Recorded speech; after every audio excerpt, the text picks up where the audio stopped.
Hello दोस्तों, स्वागत करता हूं आपका एग्ज़ाम ट्रेनर यूट्यूब चैनल पर। तो आज हम देखेंगे संविधान से संबंधित महत्वपूर्ण प्रश्न जो कि हर एक एग्ज़ाम में बार बार पूछे जाते हैं। तो ये आपका पहला वीडियो होगा। इसके बाद एक और वीडियो आएगा जिसमें आपके संविधान के सारे क्वेश्चन कंप्लीट हो जाएंगे। तो आइए दोस्तों, शुरू करते हैं पहले क्वेश्चन के साथ। तो उससे पहले आप चैनल को सब्सक्राइब कर लो, वीडियो को लाइक कर दो और अधिक से अधिक कमेंट करो और शेयर करो और अपनी राय ज़रूर दें। तो आइए शुरू करते हैं पहला क्वेश्चन। भारतीय संविधान किस दिन लागू हुआ? 26 नवंबर 1949, 26 जनवरी 1949, 26 जनवरी 1950 या 15 अगस्त 1947। तो इसका राइट आंसर क्या होगा? इसका राइट आंसर होगा 26 जनवरी 1950। जो भारतीय संविधान है वो 26 जनवरी 1950 को लागू हुआ।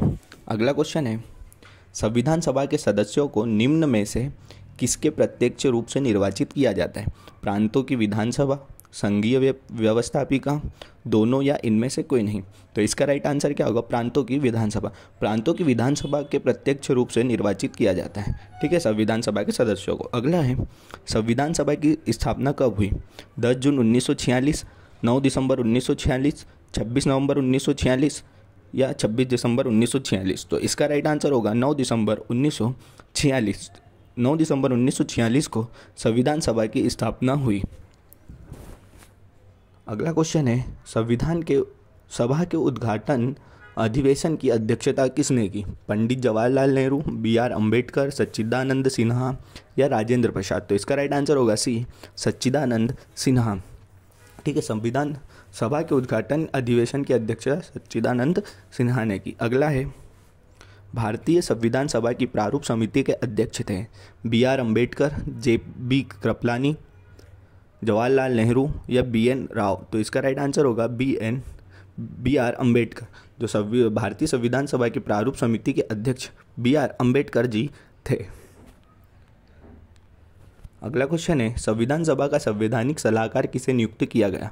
BR Ambedkar, BN Rao, KN Munshi या वल्लभ भाई पटेल।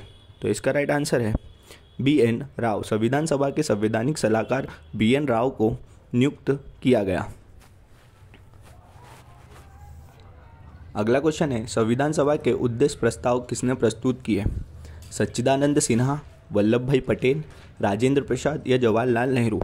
तो इसका राइट आंसर होगा D, जवाहरलाल नेहरू। जवाहरलाल नेहरू ने संविधान में उद्देश्य प्रस्ताव प्रस्तुत किए, ठीक है। किसने किया? जवाहरलाल नेहरू ने। अगला क्वेश्चन है, विधानसभा के अंतिम रूप से संविधान को कब पारित किया? 26 जनवरी 1949, 15 अगस्त 1947, 26 नवंबर 1949, 2 अक्टूबर 1950। तो इसका राइट आंसर होगा सी, 26 नवंबर 1949। विधानसभा ने अंतिम रूप से संविधान को 26 नवंबर 1949 में पारित किया। अगला है, भारतीय संविधान किस दिन लागू हुआ? 26 नवंबर 1949, 26 जनवरी 1949, 26 जनवरी 1950 या 15 अगस्त 1947। तो इसका राइट आंसर होगा 26 जनवरी 1950। भारतीय संविधान 26 जनवरी 1950 को लागू हुआ। भारत गणतंत्र कब बना? 15 अगस्त 1949, 26 नवंबर 1949, 26 जनवरी 1950, 26 जनवरी 1950। तो इसका राइट आंसर होगा D, 26 जनवरी 1950। भारत गणतंत्र 26 जनवरी 1950 को बना, ठीक है। अगला है, भारत एक गणतंत्र है, इसका अर्थ है सभी मामलों में अंतिम अधिकार जनता के पास है। भारत में संसदीय शासन व्यवस्था है। भारत में वंशानुगत शासन नहीं है। भारत राज्यों का एक संघ है। तो इसका राइट आंसर होगा सी, भारत में वंशानुगत शासक नहीं है। अगला क्वेश्चन है, संविधान सभा द्वारा अंतिम रूप से पारित संविधान में कुल कितने अनुच्छेद और अनुसूचियाँ थी? 395 अनुच्छेद और 8 अनुसूचियाँ, 395 अनुच्छेद और 10 अनुसूचियाँ, 375 अनुच्छेद और 7 अनुसूचियाँ, 444 अनुच्छेद और 12 अनुसूचियाँ। तो इसका राइट आंसर होगा 395 अनुच्छेद और 8 अनुसूचियाँ। अगला क्वेश्चन है, भारतीय संविधान के किस भाग को उसकी आत्मा की संज्ञा दी गई? मूल अधिकार को, प्रस्तावना को, संवैधानिक उपचारों का अधिकार या शोषण की प्रक्रिया। तो इसका राइट आंसर होगा सी, संवैधानिक उपचारों का अधिकार। इसको आत्मा की संज्ञा दी गई। अगला क्वेश्चन है, क्वेश्चन नंबर 14, भारतीय संविधान की किस कौन सी विशेषता इंग्लैंड से ली गई? संसदीय प्रणाली, संघीय प्रणाली, मूल अधिकार या मूल कर्तव्य? तो इसका राइट आंसर होगा ए, संसदीय प्रणाली। जो संसदीय प्रणाली है वो इंग्लैंड से ली गई है। ठीक है, अगला क्वेश्चन है, वर्तमान में भारतीय संविधान में कुल कितनी अनुसूचियां हैं? 8, 10, 12 या 14? तो इसका राइट आंसर क्या होगा? इसका राइट आंसर होगा सी, 12। वर्तमान में भारतीय संविधान में कुल 12 अनुसूचियां हैं। कितनी अनुसूची? 12 अनुसूचियां है। अगला क्वेश्चन है, संविधान सभा के स्थायी अध्यक्ष कौन थे? बी.आर. अम्बेडकर, महात्मा गांधी, राजेंद्र प्रसाद या सच्चिदानंद सिन्हा? तो इसका राइट आंसर क्या होगा? इसका राइट आंसर होगा सी, राजेंद्र प्रसाद। जो संविधान सभा की जो संविधान सभा के स्थायी अध्यक्ष कौन थे? राजेंद्र प्रसाद, स्थायी अध्यक्ष। ठीक है, ये याद रखना है कि स्थायी अध्यक्ष राजेंद्र प्रसाद थे। अगला है, भारत संघ में शामिल राज्य तथा संघ शासित क्षेत्रों का उल्लेख भारत संविधान की किस अनुसूची में किया गया? प्रथम में, द्वितीय में, तृतीय में या चतुर्थ में? तो इसका राइट आंसर होगा प्रथम में। प्रथम अनुसूची में क्या लिखा गया है कि भारत संघ में शामिल राज्य तथा संघ शासित क्षेत्रों का उल्लेख भारत की प्रथम अनुसूची में है। अगला है, भारतीय संविधान की तीसरी अनुसूची का संबंध है राज्यसभा में प्रतिनिधित्व से, शपथ एवं प्रतिज्ञा से, भाषा से या इनमें से कोई नहीं? तो इसका राइट आंसर होगा शपथ एवं प्रतिज्ञा से। जो भारतीय संविधान की तीसरी अनुसूची है उसका संबंध शपथ एवं प्रतिज्ञा से है। अगला क्वेश्चन है, भारतीय संविधान की किस अनुसूची में लाज भाषा का उल्लेख है? 7वीं, 8वीं, 9वीं या 10वीं? तो इसका राइट आंसर क्या होगा? इसका राइट आंसर होगा बी, 8वीं। भारतीय संविधान की 8वीं अनुसूची में लाज भाषाओं का उल्लेख है। ठीक है, कौन सी अनुसूची में? 8वीं में। अगला क्वेश्चन है, दल बदल से संबंधित प्रावधान किस अनुसूची में रखे गए? 5वीं, 6ठी, 8वीं या 10वीं? तो इसका राइट आंसर क्या होगा? 10वीं। जो दल बदल से संबंधित प्रावधान है वो 10वीं अनुसूची में रखे गए। कौन सी अनुसूची में रखे गए? 10वीं अनुसूची में। संविधान की 10वीं अनुसूची में दल बदल से संबंधित प्रावधान रखे गए। अगला क्वेश्चन है, पंचायती राज व्यवस्था संबंधित प्रावधान भारतीय संविधान की किस अनुसूची में रखे गए? 8वीं, 9वीं, 10वीं या 11वीं? तो इसका राइट आंसर क्या होगा? 11वीं। जो पंचायती राज व्यवस्था है उससे संबंधित भारतीय संविधान में कि किस अनुसूची में रखे गए? तो वो 11वीं अनुसूची में रखे गए। ठीक है, अगला क्वेश्चन है, भारतीय संविधान के किस अनुच्छेद में यह अंकित है कि भारत इंडिया राज्य एक संघ है? तो इसके ऑप्शन है अनुच्छेद 1, अनुच्छेद 2, अनुच्छेद 3, अनुच्छेद 4। तो इसका राइट आंसर क्या होगा? इसका राइट आंसर होगा ए, अनुच्छेद 1, भारत इंडिया राज्य का एक संघ हो। ठीक है, अगला, भारतीय संविधान के किस अनुच्छेद में अंतर्राष्ट्रीय शांति की बात कही गई? अनुच्छेद 31, अनुच्छेद 36, अनुच्छेद 38, अनुच्छेद 51? तो इसका राइट आंसर क्या होगा? इसका राइट आंसर होगा डी, अनुच्छेद 51। अनुच्छेद 51 में अंतर्राष्ट्रीय शांति की बात कही गई है। ठीक है, अगला क्वेश्चन है, संविधान के किस अनुच्छेद के अंतर्गत राष्ट्रपति अध्यादेश जारी करता है? अनुच्छेद 109, अनुच्छेद 110, अनुच्छेद 123, अनुच्छेद 124? तो इसका राइट आंसर क्या होगा? इसका राइट आंसर होगा अनुच्छेद 123। अनुच्छेद 123 के अंतर्गत राष्ट्रपति अध्यादेश जारी करता है। ठीक है, 1, 2, 3 अनुच्छेद। अगला है, संविधान के किस अनुच्छेद के द्वारा संघ एवं राज्यों के लिए लोक सेवा आयोग का प्रावधान किया गया? अनुच्छेद 310, अनुच्छेद 312, अनुच्छेद 314 या अनुच्छेद 315? तो इसका राइट आंसर होगा डी, अनुच्छेद 315। ठीक है, अनुच्छेद 315 में लोक सेवा आयोग की बात रखी गई। अगला है, भारतीय संघ में किस राज्य को शामिल करने का अधिकार किसे है? किसी राज्य को शामिल करने का अधिकार किसे है? राष्ट्रपति को, संसद को, प्रधानमंत्री को या लोकसभा अध्यक्ष को? तो इसका राइट आंसर होगा बी, संसद को। भारतीय संघ में किसी राज्य को शामिल करने का अधिकार संसद को है। वर्ष 1953 में गठित पुनर्गठन आयोग के अध्यक्ष कौन थे? फजल अली, वल्लभ भाई पटेल, बी.आर. अम्बेडकर या के.एम. मुंशी? तो इसका राइट आंसर होगा ए, फजल अली। फजल अली थे। ठीक है, कौन थे अध्यक्ष? फजल अली। और वर्ष 1953 में गठित राज्य पुनर्गठन आयोग के अध्यक्ष फजल अली थे। अगला क्वेश्चन है, भाषीय आधार पर राज्यों का पुनर्गठन कब किया गया? 1947, 1952, 1953 या 1953? तो इसका राइट आंसर क्या होगा? इसका राइट आंसर होगा सी 1953। 1953 पर भाषीय आधार पर राज्यों का पुनर्गठन किया गया। कब किया गया? 1953 में भाषीय आधार पर राज्यों का पुनर्गठन किया गया। अगला क्वेश्चन है, भाषीय आधार पर गठित भारत का प्रथम राज्य कौन सा था?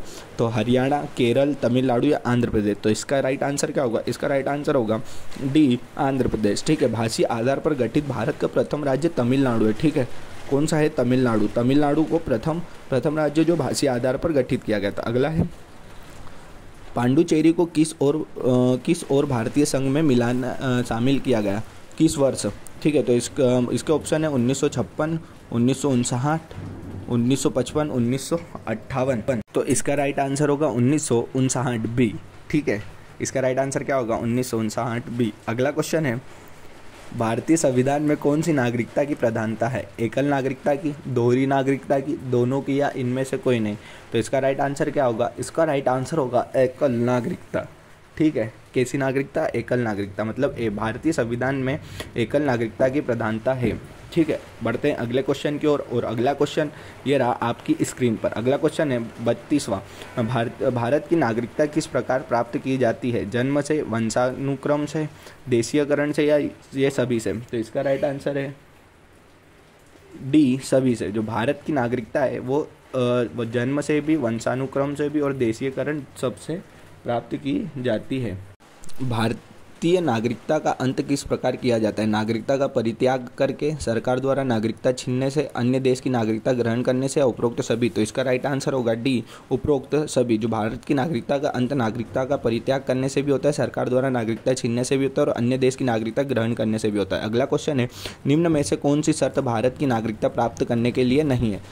अधिवास, पंजीकरण, वंशानुक्रम, या संपत्ति स्वामित्व? तो इसका राइट आंसर होगा डी, संपत्ति स्वामित्व। ठीक है, संपत्ति स्वामित्व तो भारत की नागरिकता प्राप्त करने के लिए शर्त नहीं है। अगला है क्वेश्चन नंबर 35वां, वर्तमान में भारत में राज्य एवं केंद्र शासित प्रदेशों की संख्या क्रमशः है 25 एवं 7, 27 एवं 8, 29 एवं 7, 28 एवं 5। तो इसका राइट आंसर होगा 29 एवं 7। ठीक है, इसका राइट आंसर क्या होगा? 29 एवं 7। जो 29 राज्य है और 7 केंद्र शासित प्रदेश है।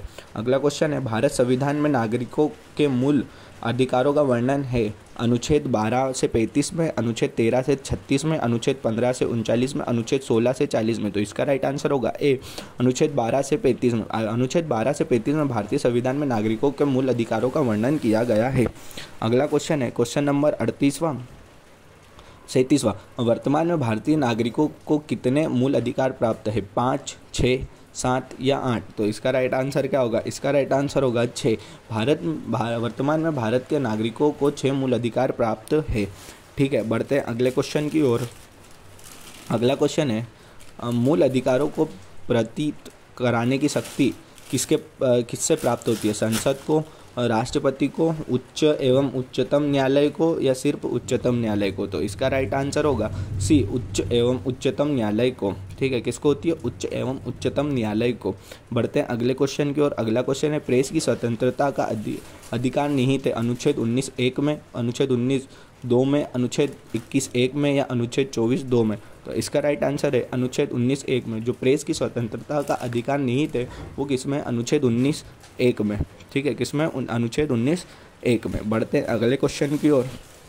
संपत्ति के अधिकार को किस संविधान संशोधन के द्वारा मूल अधिकार से हटा दिया गया है? 42वें, 43वें, 44वें या 46वें? तो इसका राइट आंसर होगा सी, 44वें। 44वें संविधान संशोधन के द्वारा संपत्ति के अधिकार को संविधान संशोधन के मूल अधिकार से हटा दिया गया है और इसे विधि का अधिकार बना दिया गया। वर्तमान में संपत्ति का अधिकार एक प्रकार का है? मूल अधिकार, नैसर्गिक अधिकार, विधिक अधिकार, या सभी? तो इसका राइट आंसर होगा सी, विधिक अधिकार। जो वर्तमान में संपत्ति का अधिकार है वो पहले क्या था? मूल अधिकार था, उसको हटाकर क्या कर दिया गया है? विधिक अधिकार। तो इसका राइट आंसर क्या होगा? सी होगा। ठीक है, इसका क्या राइट आंसर होगा? सी। अगला क्वेश्चन है, किस अनुच्छेद के द्वारा 16 से 14 वर्ष तक के बच्चों के लिए शिक्षा का अधिकार मूल अधिकार माना गया? अनुच्छेद 20, अनुच्छेद 21, अनुच्छेद 22, अनुच्छेद 21(a)। तो इसका राइट आंसर क्या होगा? अनुच्छेद 21। जो अनुच्छेद 21 के द्वारा 6 से 14 वर्ष तक के बच्चों के लिए शिक्षा का अधिकार मूल अधिकार माना गया। अगला है, व्यक्तिगत स्वतंत्रता के लिए निम्न में से किसकी रीट याचिका दायर की जाती है? परमादेश, बंदी प्रत्यक्षण, अधिकार का पर्चा या फिर उत्प्रेरण, तो इसका राइट आंसर होगा उत्प्रेरण। ठीक है, इसका राइट आंसर क्या होगा? डी, उत्प्रेरण। अगला है, मत देने का अधिकार होता है राजनीतिक अधिकार, नागरिक का अधिकार, आर्थिक अधिकार या कानूनी अधिकार, तो इसका राइट आंसर क्या होगा? इसका राइट आंसर होगा ए, राजनीतिक अधिकार। जो मत देने का अधिकार है वो राजनीतिक अधिकार है। कौन सा अधिकार है? राजनीतिक अधिकार। जो मत देने का अधिकार राजनीतिक अधिकार है। ऑप्शन नंबर ए राइट होगा।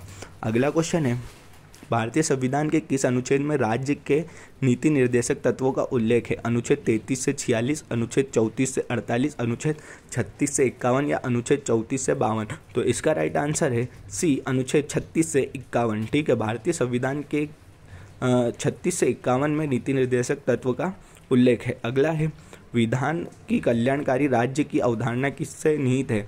प्रस्तावना में, मूल अधिकार में, नीति निर्देशक तत्व में या मूल कर्तव्य में, तो इसका राइट आंसर होगा सी, नीति निर्देशक तत्व में। जो नीति निर्देशक तत्व में विधान में कल्याणकारी राज्यों की अवधारणा निहित है। अगला क्वेश्चन है, नीति निर्देशक सिद्धांत है वायोग्य, वाद योग्य नहीं या वाद योग्य या सभी, तो इसका राइट आंसर होगा वाद योग्य नहीं, मतलब बी इसका राइट आंसर होगा। जो नीति निर्देशक सिद्धांत है वो वाद योग्य नहीं है।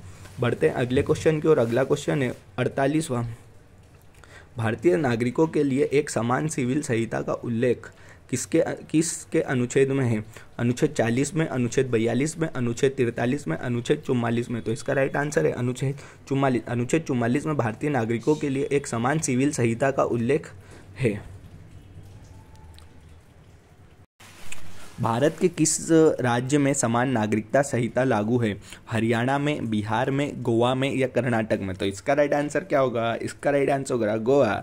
गोवा में गोवा जो है उसमें समान नागरिकता संहिता लागू है। कहाँ पर? गोवा राज्य में समान नागरिक संहिता लागू है। ठीक है, बढ़ते हैं अगले क्वेश्चन की ओर। राज्य के नीति निर्देशक सिद्धांतों के अनुसार किस आयु तक के बच्चों को निःशुल्क एवं अनिवार्य शिक्षा देने की आशा की जाती है? 14 वर्ष, 16 वर्ष, 8 वर्ष या 12 वर्ष, तो इसका राइट आंसर क्या होगा? 14 वर्ष। जो 14 वर्ष के बच्चे हैं उनका निःशुल्क शिक्षा देने की आशा की जाती है। अगला क्वेश्चन है क्वेश्चन नंबर 51, भारतीय संविधान के मूल कर्तव्यों का वर्णन किस अनुच्छेद में? अनुच्छेद 51, अनुच्छेद 51 क, अनुच्छेद 52 या अनुच्छेद 53, तो इसका राइट आंसर क्या होगा? इसका राइट आंसर होगा बी, 51 क। जो भारतीय संविधान के मूल कर्तव्यों का वर्णन अनुच्छेद 51 क में है। किसमें? अनुच्छेद 51 क। अगला क्वेश्चन है 52वां, संविधान के मूल कर्तव्यों की प्रेरणा किस देश से ली गई है? जर्मनी से, आयरलैंड से या पूर्व सोवियत संघ से या अफ्रीका से, तो इसका राइट आंसर क्या होगा? इसका राइट आंसर होगा सी, पूर्व सोवियत संघ से। संविधान के मूल कर्तव्यों की प्रेरणा पूर्व सोवियत संघ से ली गई है। किससे ली गई है? पूर्व सोवियत संघ। सी इसका राइट ऑप्शन होगा। अगला है, वर्तमान में संविधान में मूल कर्तव्यों की कुल संख्या है? ए 8, बी 9, सी 10, डी 11, तो इसका राइट आंसर क्या होगा? इसका राइट आंसर होगा डी 11। वर्तमान में संविधान में मूल कर्तव्यों की संख्या 11 है। कितनी है? 11। मतलब वर्तमान में जो संविधान है उसकी मूल कर्तव्यों की संख्या कितनी है? 11 है। अगला क्वेश्चन है, कार्यपालिका का अध्यक्ष कौन होता है? राष्ट्रपति, प्रधानमंत्री, विपक्ष का नेता, भारत सरकार का मुख्य सचिव, तो इसका राइट आंसर क्या होगा? ए राष्ट्रपति। जो कार्यपालिका का अध्यक्ष राष्ट्रपति होता है। कौन होता है? राष्ट्रपति होता है। ठीक है, अगला है, इसका राइट आंसर होगा ए। अगला क्वेश्चन है क्वेश्चन नंबर 55वां, भारतीय संघ की शक्ति किससे निहित है? संसद को, प्रधानमंत्री को, राष्ट्रपति को या मंत्रिमंडल को, तो इसका राइट आंसर क्या होगा? इसका राइट आंसर होगा ए, संसद को। ठीक है, भारतीय संघ की शक्ति संसद को निहित है। ठीक है, अगला क्वेश्चन है क्वेश्चन नंबर 56वां, राष्ट्रपति पद के चुनाव संबंधित विवाद किससे निर्देशित किया जाता है? संसदीय समिति से, लोकसभा सदस्य से, निर्वाचन आयोग से या उच्चतम न्यायालय से, तो इसका राइट आंसर क्या होगा? उच्चतम न्यायालय से। उच्चतम न्यायालय से राष्ट्रपति पद के चुनाव संबंधित विवाद निर्देशित किया जाता है। ठीक है, अगला है, राष्ट्रपति पद से निर्वाचन हेतु किस पद्धति अपनाई जाती है? एकल संक्रमणीय पद्धति, प्रत्यक्ष मतदान, समानुपातिक प्रतिनिधित्व या उपरोक्त सभी, तो इसका राइट आंसर क्या होगा? डी, उपरोक्त सभी। जो राष्ट्रपति के पद के निर्वाचन हेतु एकल संक्रमणीय भी होता है, अप्रत्यक्ष मतदान भी होता है और समानुपातिक वो भी होता है। ठीक है, इसमें सभी होगा। अगला क्वेश्चन है भारतीय सेवा का सर्वोच्च सेनापति होता है राष्ट्रपति, उपराष्ट्रपति, रक्षा मंत्री या फील्ड मार्शल। तो इसका राइट आंसर क्या होगा? इसका राइट आंसर होगा, तो हाँ, इसका राइट आंसर आपको कमेंट बॉक्स में कमेंट कर बताना है, ठीक है। एक ये क्वेश्चन और एक अगला क्वेश्चन है, इन दोनों के आपको राइट आंसर कमेंट बॉक्स में कमेंट करके बताना है। एक ये क्वेश्चन है 59वां, भारत के प्रधानमंत्री थे जवाहरलाल नेहरू, राजेंद्र प्रसाद, दोनों या इनमें से कोई नहीं। तो इन सब के आंसर, ये जो 2 क्वेश्चन है, आशा करता हूँ कि आप इन क्वेश्चनों का आंसर कमेंट बॉक्स में कमेंट करेंगे। इसी के साथ हमारा पहला वीडियो समाप्त होता है, दूसरा वीडियो जल्द ही डल जाएगा। तो दोस्तों, संविधान संबंधित प्रश्नों का ये पहला वीडियो समाप्त होता है, दूसरा वीडियो जल्द ही आपको प्लेलिस्ट में मिल जाएगा। तो आशा करता हूँ दोस्तों आपको ये वीडियो अच्छा लगा होगा। अगर अच्छा लगा हो तो आप अपनी राय कमेंट बॉक्स में ज़रूर दें और वीडियो को लाइक करें, चैनल को सब्सक्राइब करें और अधिक से अधिक शेयर करें। मिलते हैं अगले वीडियो में, तब तक के लिए जय हिंद दोस्तों।